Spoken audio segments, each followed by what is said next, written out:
What if Naruto had the Limitless Technique from Jujutsu Kaisen? What if he had the same abilities as Satoru Gojo? The Limitless Technique is a hard one to adapt to the Naruto world, I won't lie. Why is that? Well, it's mostly because of my perception of this ability and my perception of the Naruto world. The technique really does seem absolute, and it's only going to get more broken from here. I mean, I always assumed that a curse technique was only supposed to have one application, but let's look at what it has. It has infinity, which is literally just a dimensional barrier that leaves no attacks able to get through it, save perhaps Night Guy or some other reality-bending technique. Curse Technique Lapse Blue, which creates a singularity not too unlike how the Devapath uses Universal Pull or Chibaku Tensei. This application also allows for incredible speed beyond which the human eye can see, though Sharingan could change that, as well as instant transmission like Goku has. Then we get into Curse Reversal Technique Red, which allows Naruto to basically do the opposite of Blue and essentially use Almighty Push. Then we have Hollow Purple, which is literally just canned Hakai from Dragon Ball. And am I gonna even start on domain expansion? Do I need to say how broken it is? The issue isn't that Naruto's too weak to beat anyone, it's that he's way too strong. Like, forget Six Paths Chakra or Kurama's transformations. If he trains properly, Naruto is untouchable, and I worry that would be boring. Or maybe not. Maybe it's exactly what you want to see. After all, Naruto struggles a lot in our stories. Maybe he deserves a common Gojo W. Regardless of what I decide to do, I hope you all sit back, relax, and prepare to enjoy the story. Welcome to the Amagi. Before we begin, only 25% of our viewers are subscribed, so if you're a fan of the video, please like and double check if you are subscribed. And with that out of the way, let's get into the video. Naruto was standing under a waterfall, being pounded by the gallons of swift flowing water. "Concentrate, Naruto," Jiraiya told him. "Focus and control are the cornerstones of your training with me. You've got more chakra than most Jonin, more chakra than even me, and that's before we count the Nine Tails. So building up your chakra well is in no way a priority right now. What is priority is teaching you how to properly wield this power, how to hone it, focus it. All your strength relies upon finding a proper harness, so focus." Naruto continued to focus hard. The water pelted his body. As he opened his eyes for a moment, Naruto could see everything. He could see every droplet of water as he fell. He could see every pore on Jiraiya's face. He could witness the little bird sleeping in the nest nearly a mile away. And all of this he witnessed in high def. It wasn't like he was straining to see. If anything, his mind was straining to contain the information that was being poured into it. Sensory overload. It was mind-numbing. If anyone, for even a moment, could take in the same volume of information as he was at this moment, there's no doubt that their mind would fray and leave them in a vegetative state. But it seemed that world was his and his alone. It would always remain as a personal domain within him, right? Naruto considered deeply the concepts of yin and yang release, on the way ninjutsu and jujutsu as he and Jiraiya had come to know them, how they seemed to alter reality with the user's own energy. Physical energy, spiritual energy, negative energy, positive energy, genjutsu that could become reality. He wondered, could I, even for a fraction of a second, bring someone into my own world, my own domain? And if I did, what would happen to them? He thought deeply on these things as he trained with Jiraiya. Jiraiya nodded to him and beckoned him over. Naruto pulled out from under the waterfall. Jiraiya tossed his student a towel. "Very good. Your chakra control is growing more and more honed." "And what of my cursed energy control?" Jiraiya shook his head. "I'm not sure. To be honest, I can't sense that like you can."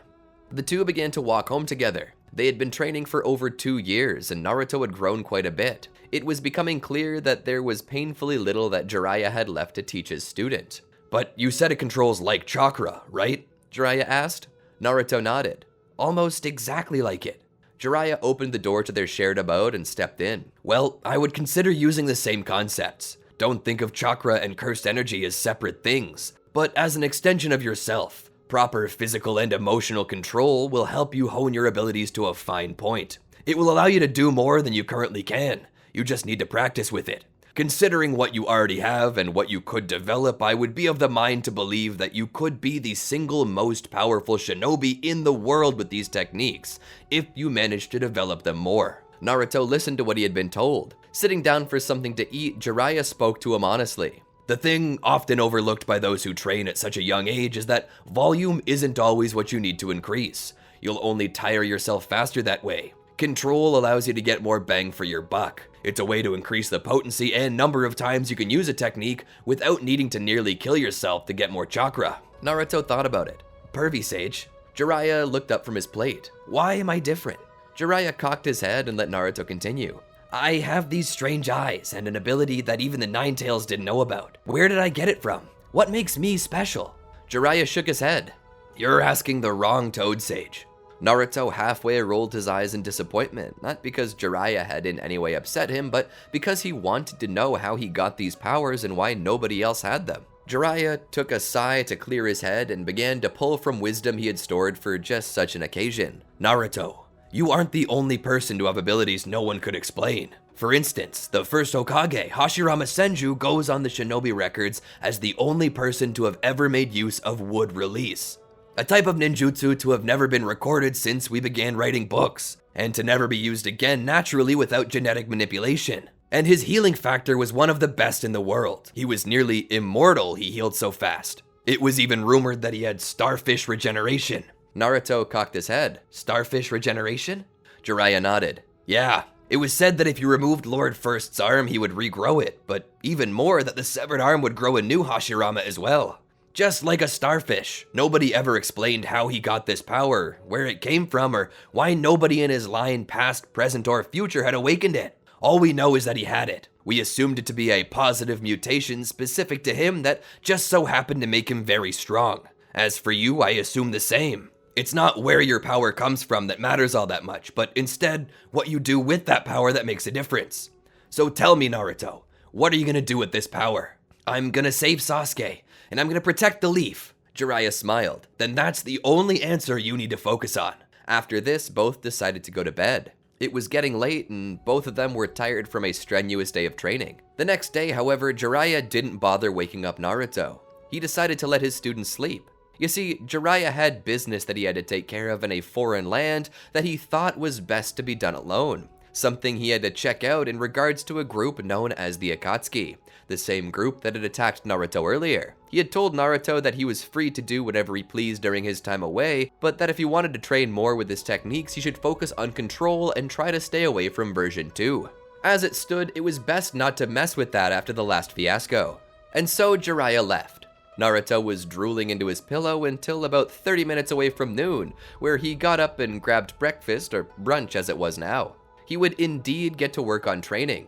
He had been working on a new technique. He had been trying to control his cursed energy, which led him to attempting to reverse the polarity and form Yang Curse energy, as he called it, in hopes that it would do something new. The only way he could think of to do that, though, was to take the negative and make it positive. How? Well, 2 odds make an even and 2 wrongs make a right, so he merely doubled his negative energy and ran it together and managed to make positive energy. Now, Naruto was no physicist, but this was logical. As an author's side note, I'm not a physicist either, but I'm pretty sure the Hadron Collider does something similar to this to make antiparticles. Just smash crap together until something happens. That's Naruto logic here, and through trial and error, he eventually manages to actually create something positive. He begins to fire it off in the same way he would his Lapse Blue. Raising his fingers as if he's planning to do a ninjutsu, he formed another singularity on the tip of his finger, but when he launched it, it caused a concussive blast as opposed to a magnetic pull. And even more so, the blast was twice as strong. At least, Naruto assumed this because he was merely doubling his energy and smashing it together. Probably energy conservation or something really smart sounding that he was hoping to repeat to impress you. There was clapping behind him. Naruto turned around quickly and noticed Kakashi Hatake standing there. Oh, Kakashi-sensei, what are you doing here? Kakashi looked around. I was just watching. It seems that these 2 years of training have really helped you improve. Naruto smiled, blushing slightly at the compliment. Yeah, I've been working really hard. Naruto then turned around. Would you like some tea, Kakashi-sensei? Kakashi nodded, and so Naruto set them out a place on the picnic table and began to pour 2 steamy cups of tea. Sitting down, Naruto began to sip. Kakashi did as well, attempting to go straight through his mask, succeeding in only spilling it on his shirt. Delicious. Naruto smiled and looked away to keep his composure. So what brings you here? Just a friendly visit? Kakashi shook his head. As nice as it would have been just to visit and see your progress, I've actually come with intel. Naruto sat forward. You don't mean... Kakashi nodded. Yes, intel on Sasuke. Naruto listened closely. Kakashi began to explain. There's a hidden base not too far from here.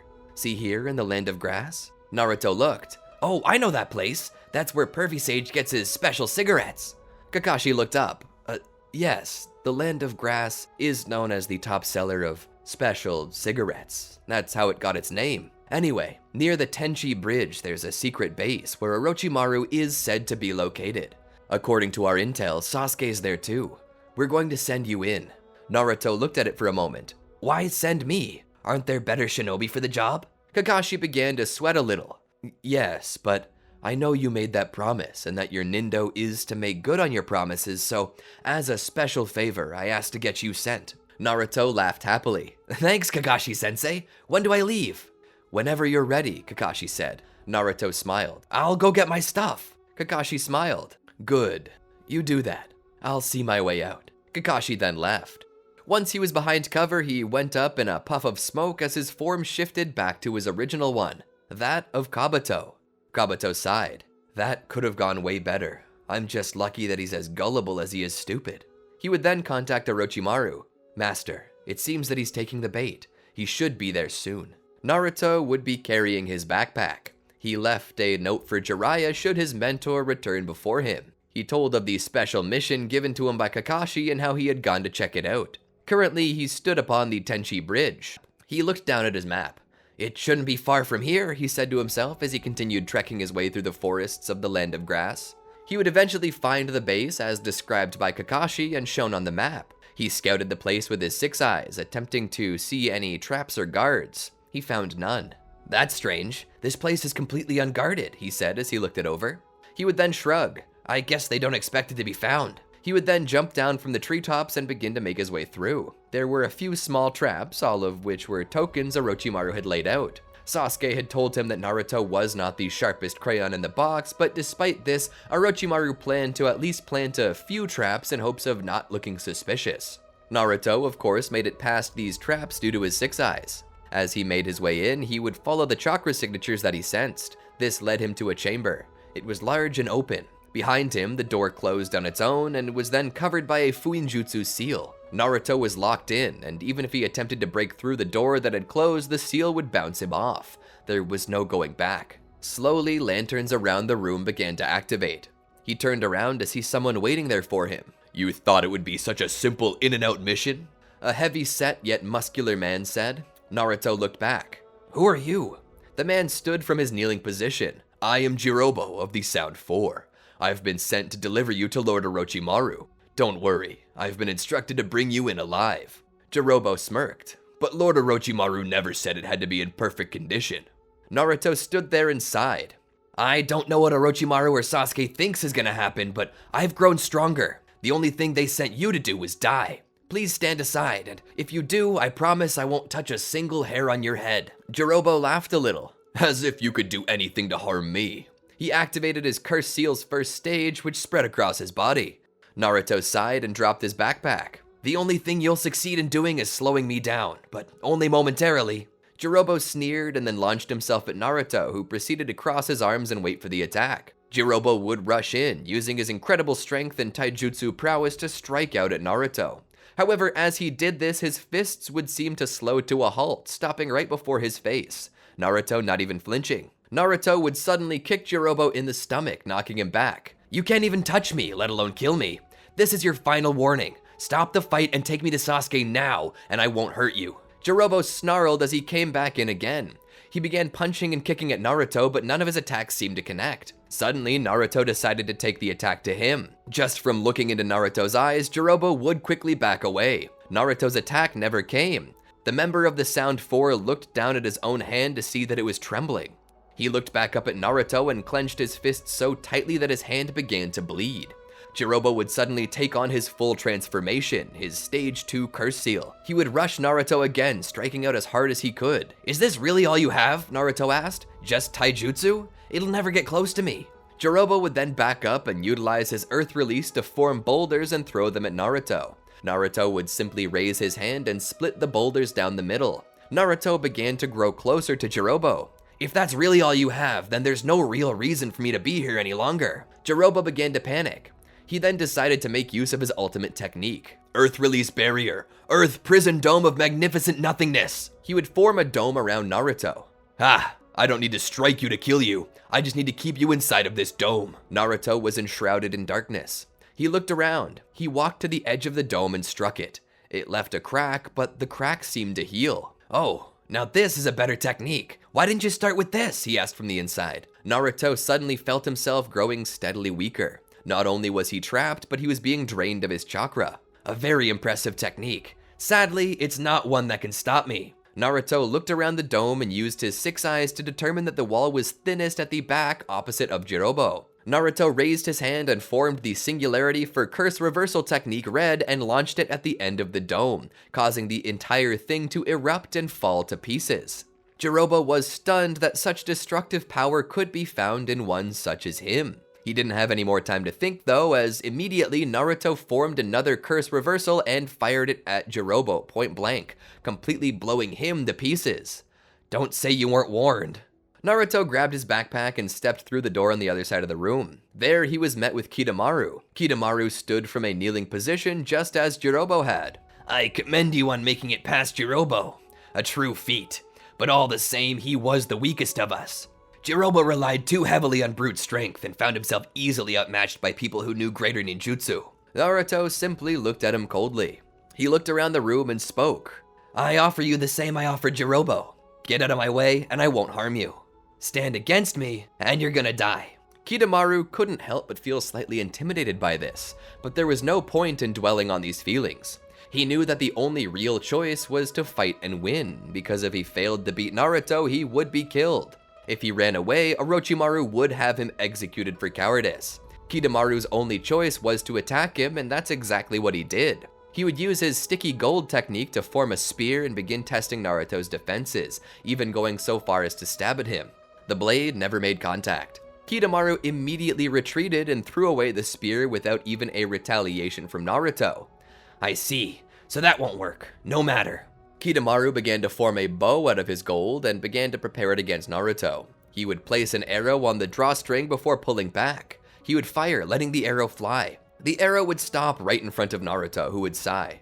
"Can I go now?" Kidomaru gulped, realizing why Jirobo lost, but no matter, he simply needed to outsmart him. He put another arrow on the bow and began to pull the string back, using more arms and creating more tension in the string. Letting it go, the arrow flew so hard and fast that it seemed like it might break the sound barrier, but it too stopped. "Impossible," Kidomaru said. Naruto clicked his tongue. "Guess you were a disappointment as well." Kidomaru wiped the sweat from his brow. "Not yet! I'm not finished yet!" He removed his headband and revealed his third eye. "Now I can see your chakra." He gazed at him and found no chakra blocking these attacks, which confused him. No way. He would attempt to throw a web on him, but it too stopped. Kidomaru then attempted to summon the Kyodaigomo to deal with Naruto, but no matter how many spiders he summoned or how much web they threw at him, he couldn't stop him.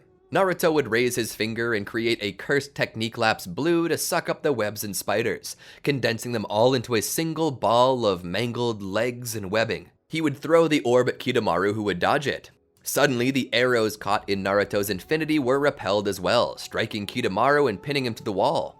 Kidomaru let out a cry of pain before he too perished. Walking into the next room, he found another fighting chamber. He sighed. "This is getting old." Inside, he found a girl. She stood there against him, clutching her flute. He looked at her. "You know, I really don't want to fight a girl, but if you don't get out of the way, you're gonna end up like those schmucks back there." He pointed behind him with his thumb. "Get out of the way and see tomorrow's sunrise." She shook her head with a smile. "No, you see, I'm not like the others." "You'd better hope not," Naruto said. It was then that Toyuya summoned her Doki. She would use her Doki to command Naruto to be attacked. The Doki would launch at him, ready to bring their weapons down upon him, but those weapons came to a stop. It was as if Naruto had an invisible dome about him. She would command the Doki to attempt to use their Revolt of the Demon World attack, which would cause them to spawn translucent multi-mouthed worms. These worms would attack Naruto as well, though he would simply deny them his touch with the infinity. Toyuya smiled. "I see you can't be touched under most circumstances," she said. "Let's try this on for size." She would then begin to play her flute again. Demon flute, phantom sound chains. She would begin to play a song and Naruto would hear it. Suddenly, he was unable to move. He felt as if his Limitless had been turned against him, and that all the infinite space he had placed between himself and the Doki were forced upon him, leaving him unable to budge. Suddenly, cuts opened up on his body that began to bleed. Naruto was stunned. How could she? Suddenly, he felt as if he had been thrown across the room. He felt pain all over his body and his chakra grew weaker. Crap, what is she doing? He wondered. There's no way that this is true. Nobody but me controls my Limitless. Nobody. It was then that Kurama woke up and dispelled the genjutsu. Naruto was questioning about this. Kurama would smile. I'm still curious about your abilities, and I'm not ready to die along with my vessel. Naruto managed to wake up. He shook his head and found that he'd been smashed into the wall by the Doki. He stood and would then draw closer to them. He would command his Limitless to make an infinite space between two portions of each Doki, from its chest to its legs. He made space there infinite, causing the Doki to explode from the inside, tearing them in two. He slowly approached Toyuya, who attempted her flute once again to no avail. Naruto spoke. I'm gonna be honest here, you almost got me. If it hadn't been for the Nine Tails awakening me, I would have died. Sadly though, you didn't account for that when you decided to attack me, and now you've got to pay for it. He would then use Curse Technique Lapse Blue to pull her into the singularity, boosting its power with his chakra, crushing her completely. After this, he would make his way into the next room. There, he would find another waiting for him. Greetings, my name is Sakon, he told Naruto. If you've made it this far, then I commend you, but you will not survive past this point. Naruto scoffed. I've heard that before. You'd better hope that you've got some space-time bending jutsu, otherwise you'll end up like the rest. Sakon smiled. I won't need it. He began attacking Naruto using taijutsu. Naruto rolled his head on his neck. Not this again, he sighed. You're a disappointment. The girl in the last room should have been in here. At least she would have managed to put up a fight. He pushed Sakon back and began to approach him. Time to finish this and collect Sasuke. Suddenly, from behind, Naruto was grabbed. What? He looked back and noticed Ukon. How long had he been here? It's now over, Sakon said. No fair. 2 against 1 is cheating. Who said that we were separate people? Ukon asked. If 2 minds share a single body, does that count as 2 separate people? Or 1 person with 2 souls? Naruto was confused by this and asked for elaboration. Oh, you wish to understand what I mean? Allow me to show you. Suddenly, Ukon would meld inside of Naruto. Naruto cried out as he fell to the floor. He sat there in pain, hardly able to move as he felt Ukon completely merging with him. That was when Naruto realized this. Wait, there's no way that I can hurt him without hurting myself. Naruto would form a Lapse Blue and suck himself into it, allowing the attack to crush and mangle his body. Ukon cried out as he pulled away from Naruto's body. He would try to make his way towards Sakon to merge with him in hopes of healing. However, Naruto utilized his infinity to keep all 3 separate from each other. Naruto then proceeded to utilize reverse curse energy to heal himself. That, on top of Kurama's chakra, had Naruto healed up quickly. After returning to his full strength, he would then turn to Sakon, who was starting to pull back. Naruto would raise his hand and fire a curse reverse technique right at him, pushing him back against the wall and crushing the life from him. Sakon would hit the ground and perish as Naruto popped his neck. I can't believe that worked. What a gamble. This Limitless stuff really is broken. He looked over at Ukon, who was on the ground, crying, looking at his dead brother. He looked up at Naruto with tears in his eyes. Please, I don't want to die. Naruto looked back at Sakon, who had perished. Ukon had no way to heal himself, and he was in immense pain. Naruto looked back on him and felt a conflict within his heart. Naruto sighed and walked over to Ukon. He knelt down to him. Ukon looked up at Naruto with eyes full of terror, his body broken and shattered. Naruto was moved with compassion and reached out. Placing his hand upon him, he would begin to flood Ukon's body with the same reverse curse energy he had used to heal himself, and repaired Ukon's body enough to survive, but not enough to make him a threat any further. Your shinobi career's over. When I'm done here, you will leave and never return again. Go make a life for yourself and leave the darkness behind. Ukon was moved to tears by Naruto's kindness. I promise, Ukon shouted. After this, Naruto stood. I expect you to keep this promise. He then walked to the door as it opened up. He passed through. He would suddenly hear the sound of Ukon's screams on the other side, and they'd come to an abrupt stop. Naruto grit his teeth. He looked up and saw a security camera watching him. He raised a finger and blasted it with his curse reverse red. He began to make his way further until he reached Orochimaru's throne room. There, sitting upon the throne, was Orochimaru himself. Beside him is Sasuke, who stands, ready to watch. Naruto looks to Orochimaru. "If you think I'm gonna forgive you for anything, you're sorely mistaken." Orochimaru smiled as he leaned his head against his fist. "And what makes you think I want to be forgiven by you?" Naruto stood there silently for a moment. "Don't you worry, but by the end of this, you'll be begging me to forgive you." Orochimaru laughs. "You have unique abilities. I'll give you that. But do not believe yourself to be untouchable or indestructible." Orochimaru stood.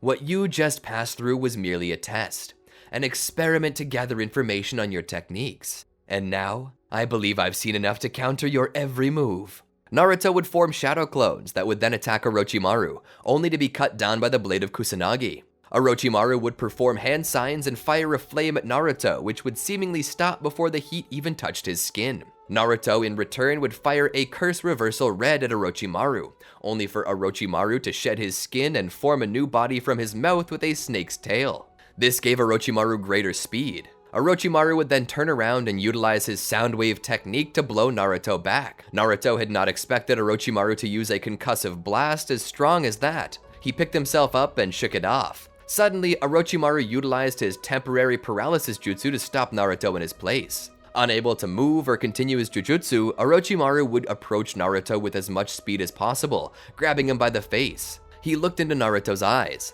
Very beautiful eyes. Eyes that make even a Byakugan seem weak. And they possess no chakra drain, I hear. That means I can easily take them for myself. He would smash Naruto into a wall and throw him back toward the center of the room. Naruto would manage to stand and he'd fire off a Lapse Blue, hopefully to pull Orochimaru in and crush him. Orochimaru would utilize his hiding and surface technique and meld into the floor. When the technique dissipated, Orochimaru was gone. Naruto looked around. Suddenly he felt his ankles grab. He would hold tight to Naruto and spit acid at him, paralyzing Naruto. Orochimaru would then take his snake form and slowly rise up. He looked into Naruto's eyes. Such eyes that can see everything. Soon they will be mine. And at that time, I will be one step closer to witnessing everything, to possessing all of the knowledge in the world. Naruto looked at him. Knowledge? You want knowledge? You want to witness all of the information I'm cursed to witness every day? Then take it. In that moment, a blackness expanded around them. Naruto had done it. His domain expansion, unlimited void. From here, Naruto began to flood Orochimaru's mind with an infinite flow of information. Orochimaru's snake eyes widened as he saw it all coming at him. He would stand there and look at the snake. He would then hold out his hand and charge a massive curse reversal red and fire it at Orochimaru, completely eradicating his body. And with that, Naruto would end the technique. He would turn around and look to Sasuke. It's over. Orochimaru's dead. Come back with us to the Leaf. You've been missed. Please. Sasuke stood there. The fact that you could do that so easily, and I had not even come to the point where I was confident I could beat Orochimaru is proof that I am not yet ready to face my brother, he said. He turned and walked toward a door. Naruto reached out. Wait, Sasuke looked back. I will return to the Leaf. One day, but not now. Not until I kill Itachi. He would then leave the building.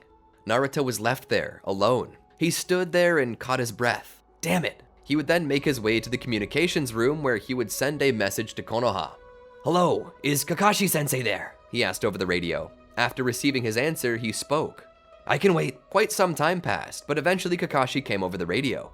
Naruto, what's going on? I finished that mission you gave me, Naruto said. What mission? Kakashi asked.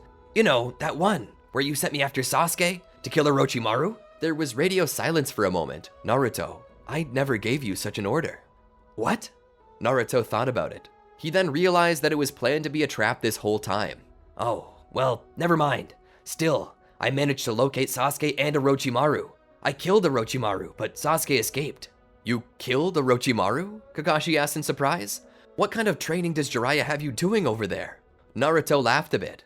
Where are you? Kakashi asked. Naruto would look at his map and call out the coordinates. Kakashi would tell him that he would send some people to check it out and that he was free to go home. Naruto would thank Kakashi and end the transmission. He then made his way out of the hidden base and back to Jiraiya's home. He would reach the porch and just collapse onto his back. He blinked a few times and fell asleep right then and there. As the sun rose, however, Naruto could feel something kicking his foot. He would open his eyes to see Jiraiya standing atop him.